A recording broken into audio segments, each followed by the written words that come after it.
Welcome back to my channel, and I'm glad to welcome Aaron and Sarah Hayes back again.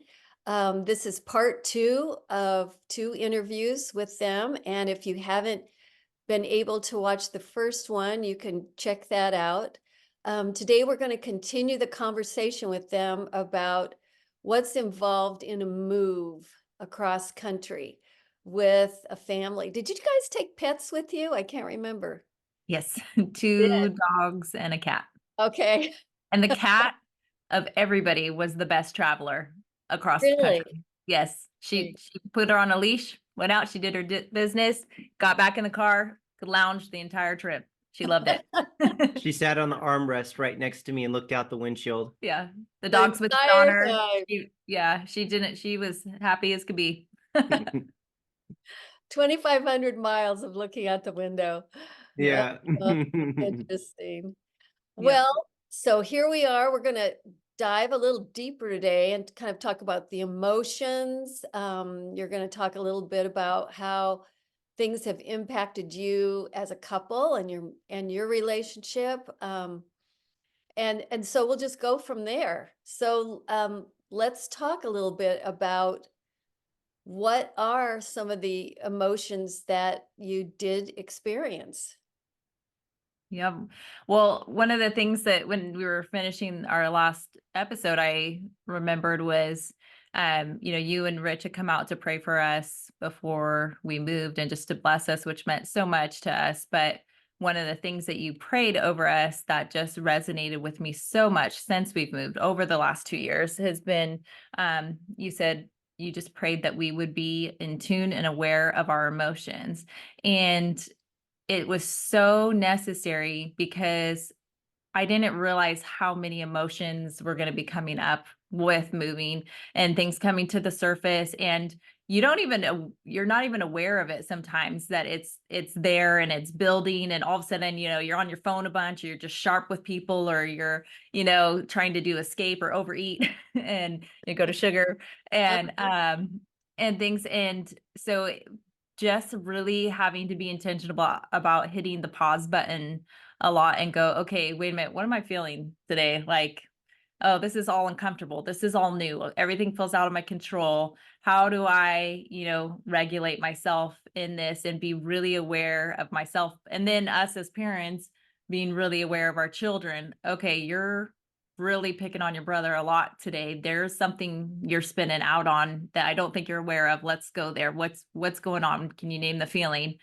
And I think just your prayer was so monumental in helping the Lord, just giving me a target to focus on, of like, okay, be aware of this, keep this on your radar, because emotions are big and they're messy, and they get really big and messy and in your face when you're moving and when you're all relying so much on each other and don't have everybody having a friend's house to go to at first or things like that. It was just we were all together all the time for a long time, and it got real for a while.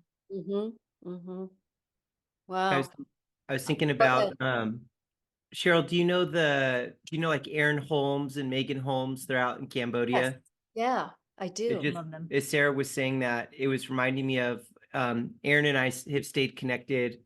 We talk every once in a while, and he was talking with me about how in Cambodia, because of what happened in the Vietnam War and the Khmer Rouge, they killed off all of the intelligentsia of their nation in that time, all of the older people, all of the educated people, and consequently, they lost a whole bunch of language because who was left were young people and uneducated Yeah. people. And so they lost all of these words. Yeah. And because they lost words, what happened was their words to describe their inner world were really small. It was like, I'm happy, or I'm sad, or I'm mad. But if you're only happy, sad, or mad, you miss all of this other nuance. Mhm. And emotions live in the land of nuance. They're very convoluted. There's lots of feelings. And one of the things that just to tie that story back into what we're talking about here, is that, on this journey, it's real easy to just take each other at face value and just go, oh, he's happy, sad, or mad, or he's just picking on his brother. But I think that over the course of this move, there was a lot of digging a little bit deeper because we knew the feelings that we were all having were pretty deep. And so you couldn't settle for the happy, sad, or mad. We had to get underneath what's under the happy, sad, or mad. What's under you picking on your brother, and because the instinct is to go internal and not communicate what you're feeling, or to communicate it on a very entry level when there's deeper things that need to be uncovered for you to feel anchored again. And that's really what the emotion was for me. I think it was probably the emotion for the kids too, is it's weird to feel unanchored when you've lived in one place your whole life and then you go somewhere else. Like Mhm. my family, when I was growing up, we made a big move from Weaverville to Reading when I was in 6th grade. Big move. Big Yeah. move, an hour away. Uh-huh. But I dreamed about my friends and I dreamed about Weaverville for 3 years. Yeah. Every time I would dream, I didn't dream about the new friends I made. I dreamed about my old friends. And in my mind, those emotions and those feelings were so deep, I didn't have words for them, but they were showing up in my dreams. And my family, we just never talked about it. It was just like, this is what it is. And Mhm. it was deeply painful for us because right at junior high, we had bonded with all of our friends in Weaverville for years. And then now we're in a new place. And I remember it being jarring. And so for us as a family, and I think Sarah really did the best. She usually does the best at this stuff, but digging deeper and going, what are you really feeling here? And I also think that doesn't matter if you're a young family moving or if you've been married for 50 years and you decide to move to be near your grandkids. It's easy to take each other at the surface and miss out on the deeper conversation of like, are you feeling lonely right now? I mean, that's even been our conversation this week because we were going to a little church and we stepped out of it for some reasons. Mhm. And that disconnection from that group of people, even, Sarah was like sitting there, yesterday morning, we're getting out of bed and she's like, I just feel really lonely right now, you know? Yeah. And that's a Yeah. really deep word. Lonely is It a is. deep word. It's much deeper than just I'm frustrated or I'm upset. It's like lonely has all this connotations of like on a soul level, I'm feeling something deep and I need connection. And not all that connection can just come from us to each other. I Mhm. can only tell him the same stories so many times. And I can only hear it. I can only hear it so many times, So Yeah. yeah. Yeah, no, that definitely has been it was interesting because I think it caught me off guard and it surprised me because I was like, well, I still have these friends here, the friends that I made at that little church, but all of a sudden I was like, oh, I've gone now, a couple Sundays where I haven't seen them, where somebody hasn't said hi to me and asked me about some of the things in my life and things, and it's harder to do long distance friendships even with all the technology we have. Trying to stay connected with my friends back in Reading is, lives just get busy and things happen and stuff, so it's harder. It takes a lot more intentionality, it takes a lot more hard work, but I realized I And by the way, that's been surprising to me. My friends call me back. Her friends don't. They no. don't respond to her. It's That's not wild. true, but also my friends usually have a bunch of little children and Yeah. are, My life is friends call me chaotic. during business hours. Her friends' business hours are 24/7, Yes. so Yeah. it's Yeah. they're not as likely to call back very soon. Yeah. There's Have grace. have There's you been surprised at who does make time for you in your, previous world now that you've moved? Have you kind of been surprised at who has remained in contact with you at all? I don't know. For me, I already had a small circle. Like, I'm not the one that wants to have a million friends and stuff. Uh-huh. I'm like, I got my two or three and I'm good, And so, I definitely actually grown closer with my sister since moving here, which even though we, lived in the same town for forever, we, we talk a lot more. We end up having a lot more phone calls, and instead of just, I don't know, it felt like it was really easy just to do life and know that we were in the same town back in Reading, but and every now and then see each other with the cousins or do something. But now it's a lot more just she and I engaging and having conversations, and so that's been really nice. But yeah, it's just, there's, different.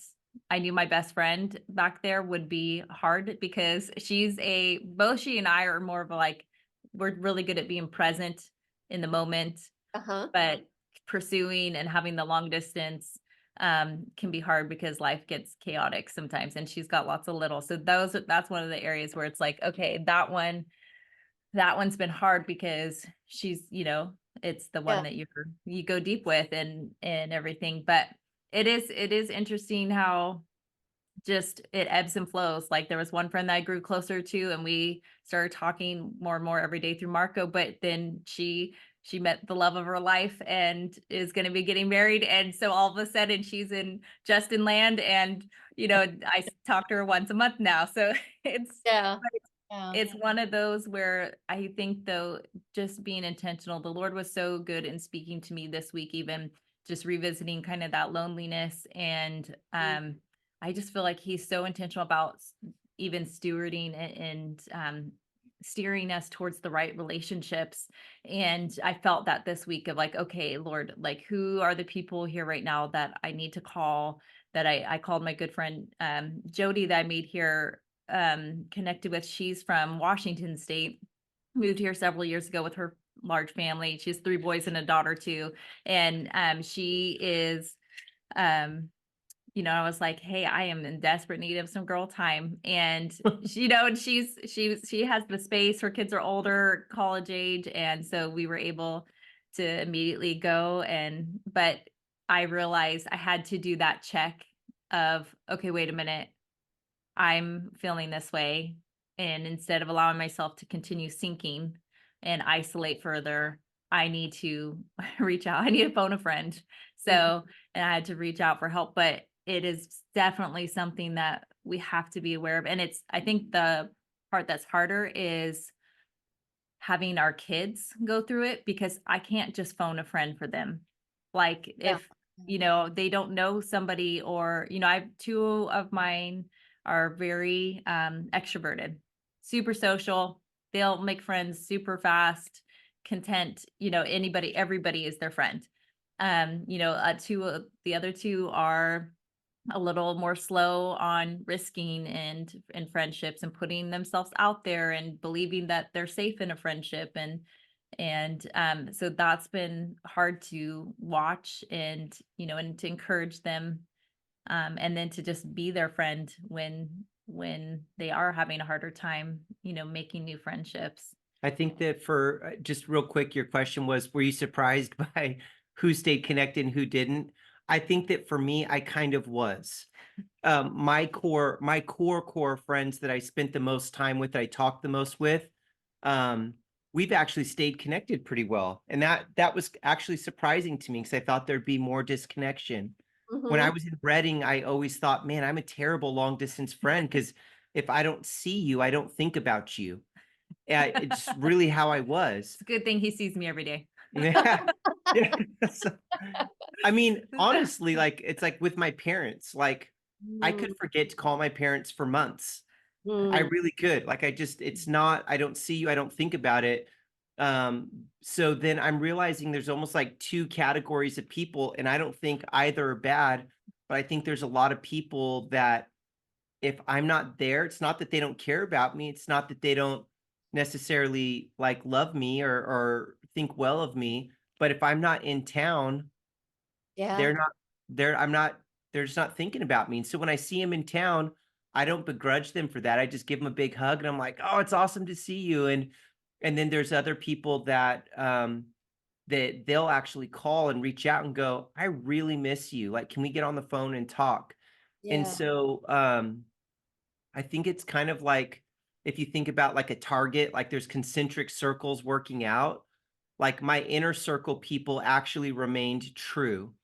but I didn't know who my inner circle people were until I'd gone through that burnout. And I was like, oh, these are my actual friends. These are people who are like my second circle of friends, and they may think about me once or twice a year and shoot me a text. And then Yeah. there's another circle of friends, and they're just not thinking about me unless I'm in front of them. And then there's just acquaintances, and they know who I am and they know my name and they know enough about my story to be dangerous, you know, if I'm on, America's Most Wanted or something, but they're never going to call me or text me, or if I go into town, I'm not going to probably reach out to them to hang out. But if I saw them, I'd give them a big hug. Yeah. So Yeah. I just think there's different categories of people, and it's Mhm. it's probably been good for me to move because I've gotten better at the long distance relationships. I remember reading years ago that the average friendship lasts 5 years. Wow. Um, and Interesting.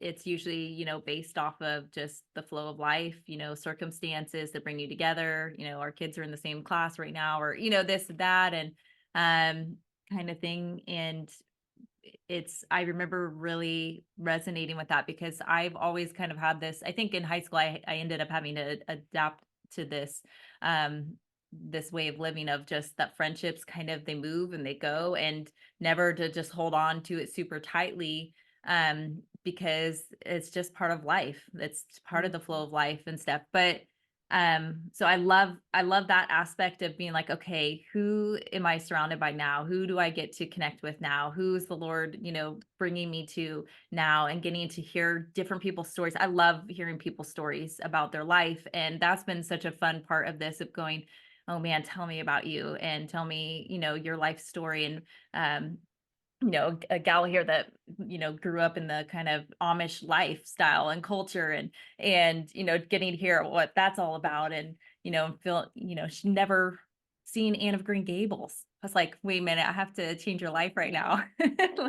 But it was one of those things of, it's been so neat to experience that part of getting to know people, but then also allowing some friendships to grow a little more distant, and then also really being intentional and fight for the ones that you are like, no, this is my lifelong, this is the people that I want to go the distance with me, that I want to wear diapers with again when I'm an old old lady, and telling all the secrets too. So But I but think those things are tied together, and yeah. it's like I heard I think it was Jordan Peterson. No, it was John Mark Comer.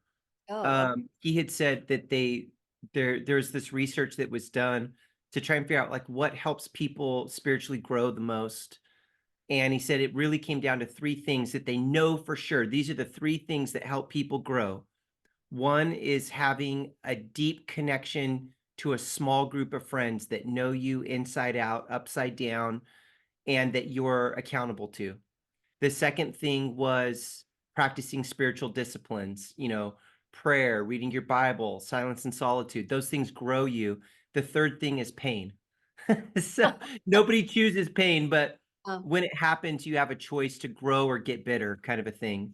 And absolutely. so it felt like the move had elements of all of those things in them, because when you move a big move like that, it's a very faith big faith opportunity. I think I shared that in the last time. It's like I didn't ever have a time where I needed big faith, and this was a big faith moment for us. And so you inadvertently are praying more.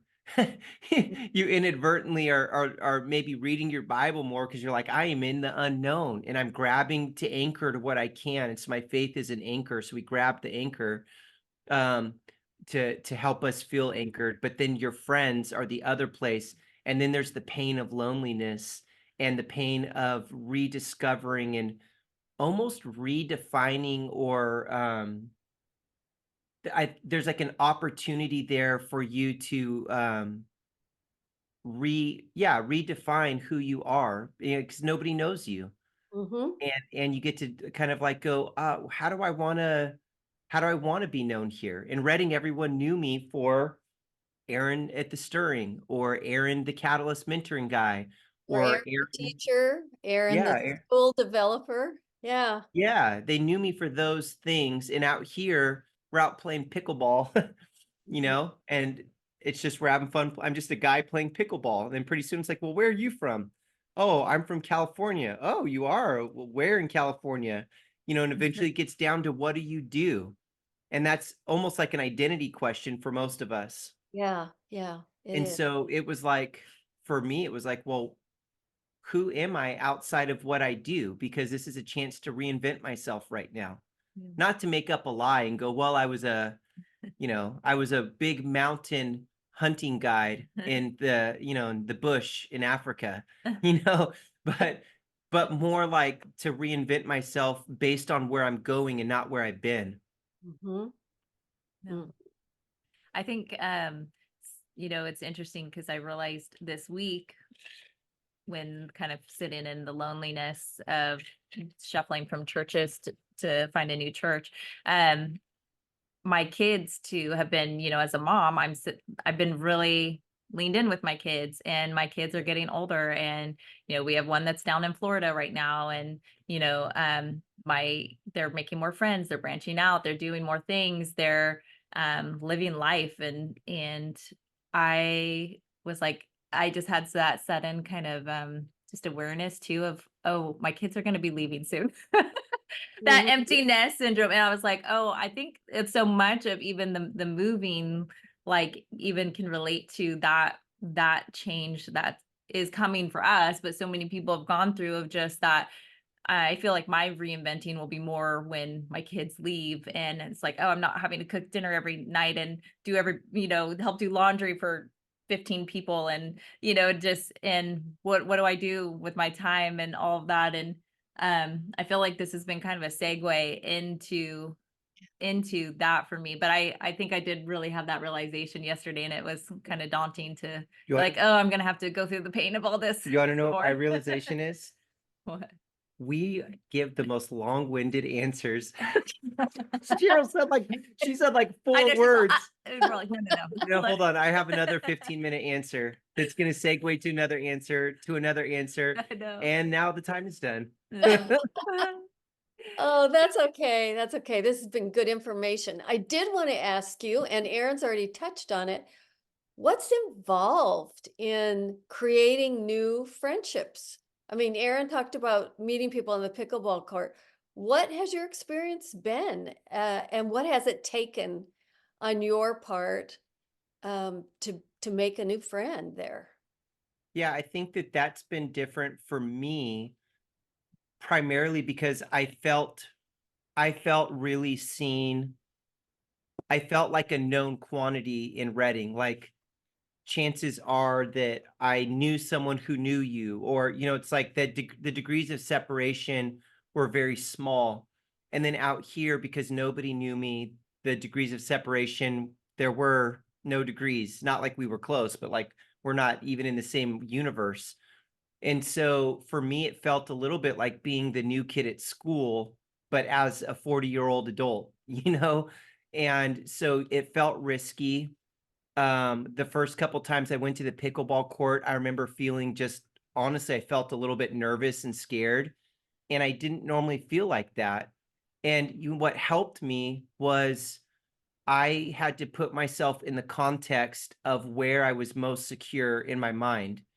And so I always felt very secure when I was a pastor, because I felt like my job is to be secure and to welcome and love people who come through those doors.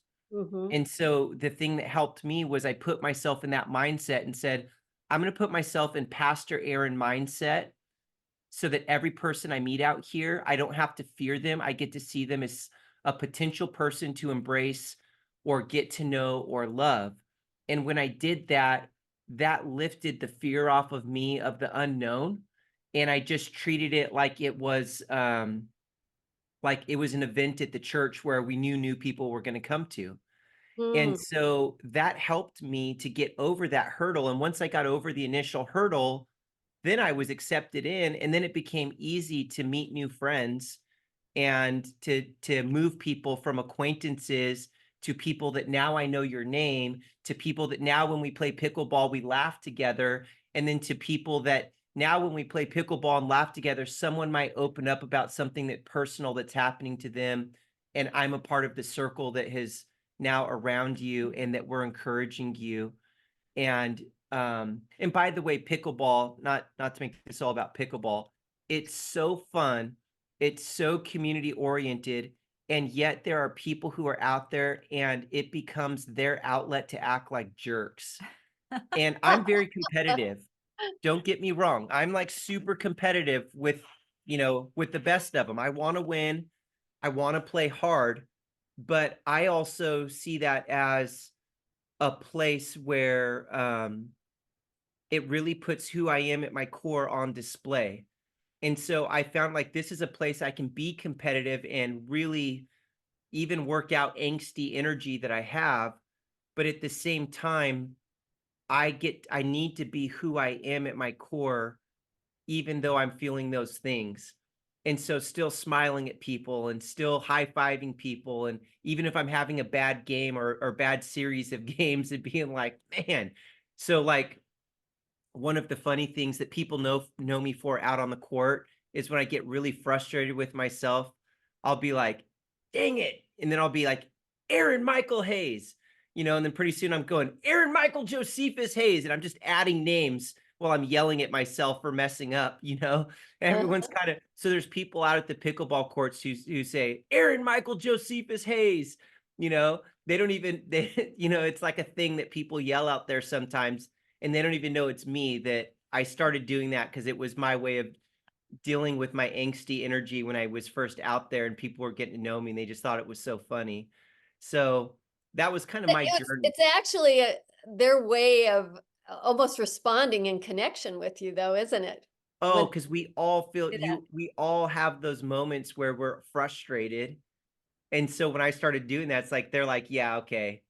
Aaron's frustrated and they all kind of laugh at it because they have their own things that they do. One guy slaps his paddle on his leg, we're Uh-huh. like, well, you know who he is because his thigh is bright red, Yeah, yeah. So, Sarah, what about you? What has it taken for you to make friends? Um, yeah, I mean, I think as always, like I think we've already said it, risk is always a piece with, branching out, will you be my friend?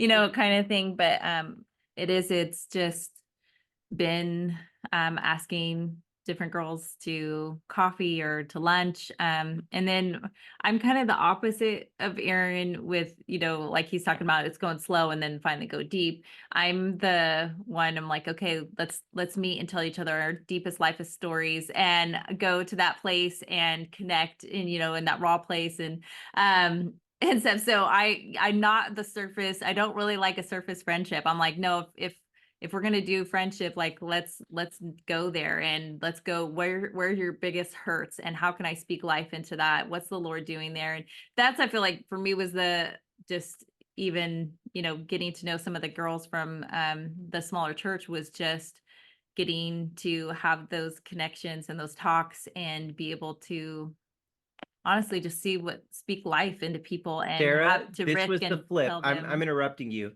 She had more friends than all of the rest of us combined, like that.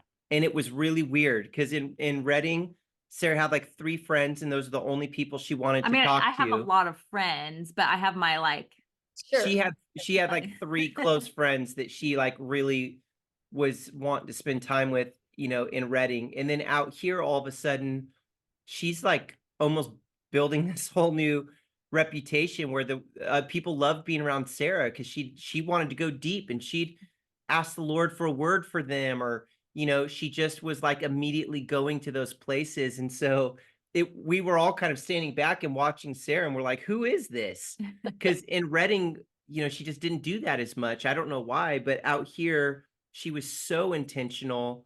It was pretty fascinating. It felt like a role reversal to see Sarah be super magnetic for people. And the rest of us were watching her and going, this is the last thing any of us expected, was that Sarah would be leading the way in building friends. So I it think sounds like you're your desire to get to know people was well received.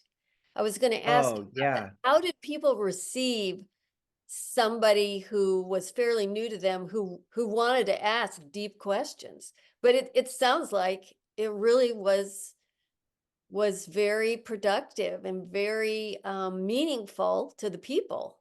If Yeah. you ended up having them as friends.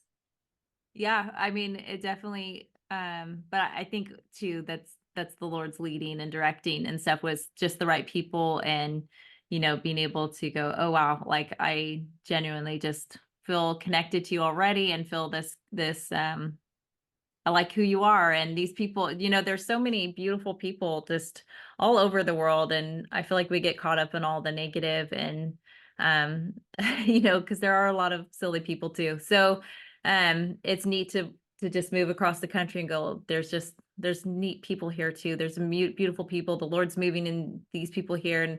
And, I definitely did, I think one of the first people that I kind of risked stepping out with, um, she was part of the choir. We were going to a bigger church, and she was part of the big choir that they had. And I could just see the Holy Spirit on her and just her love for the Lord. And I went up, just found her one day walking, the outside after church, and was like, hey, I feel like we need to be friends. Like, I feel like the Lord, and I was just, that's literally what I said. I was like, I just see the Lord on you and his spirit on you, and I would love to get together. And I mean, that's what it took. And so we immediately started, hanging out a bit. And even our daughters, we did stuff together, the four of us. And so it really was risky in some ways, but also I think it wasn't, because I felt such confidence from the Lord of like, no, he's in her, he's on her. And my spirit, what's I don't know. I just felt I like it was think, kindred spirits sometimes. and I think that people really want to be seen. Yeah. It's like, um, I used to, you teach people, like when I was teaching people about burnout, one of the things we talk about in the world of burnout is that you need fuel, air, and spark. And spark are people that can help you take your potential and put it to good use. And for years, I was hoping for spark people, people who had the ability to help me take my potential and level it up. I was waiting for them to see me. Mm. And I never really felt like they saw me, at least not in a way where they came and got me and said, "Hey, Aaron, I see this potential in you. Let's help you reach it." I mean, I can count on one hand and two fingers moments where I felt like someone did that. Most of the time you have to go get it. And so what's cool is with Sarah, really by the Lord leading her, she would see something on someone and then she'd go out and she was just being very sparky because she felt like the Lord was on her for that. And I think people Mm. are hungry for that. And I- so I think both of us have done that, probably Sarah a little bit more than me. But when you step into that space with people where you're going to a deeper place, or like for me, it's been tied to work, where I'm going to step into the uncomfortable middle to go deeper, but I'm coming from a place of love, not from a place of dominance, not from a place of ego, not from a place of pride, but truly from a place of loving you and wanting to know and wanting to serve you and be a blessing. People want that. They are really hungry for that. And of course, you can't force it on them. If they don't want to go Yeah. there, you just don't go there. Authenticity. But Mhm. if they do want to go there and God's on it, then it becomes like a really beautiful moment. And I think that's been that's been something I feel like we've done in the past, but now it's something that really feels like um we do it more often out here now. And with it, no, not having any expectations or putting pressure on people was big too. I of just, as it's natural as it goes, and branching out and reaching out to people, and then and stuff. But I was very aware that I am the outsider, and people do have their groups and their people they already text every day, and and Mhm. stuff. So just getting to have kind of these bonus friendships and stuff has been really awesome and a blessing. That's great. That's great. I wish we weren't out of time because I know we could go on and on. Um, there's so much, I think, for the rest of us to learn if we are in the same situation you're in, but also just how to welcome new people into our space. You know, Yeah, when we become aware that somebody, like you refer to them as outsider, when there's an outsider coming in, when you have been in that space before, as you guys are now, you're so much more aware Yeah. of yeah, how to connect well with people. Yeah. yeah, yeah. I So, think that it would be so easy to hide, and Mhm. it would be so easy to extend your anonymity. But I think that we all hunger for connection, right? yeah, we And do. I think that this move for us and for whoever's watching, it's like every time you step into the unknown and the new, there's an opportunity to grow your faith. There's an opportunity to meet and make new friends that enrich your life.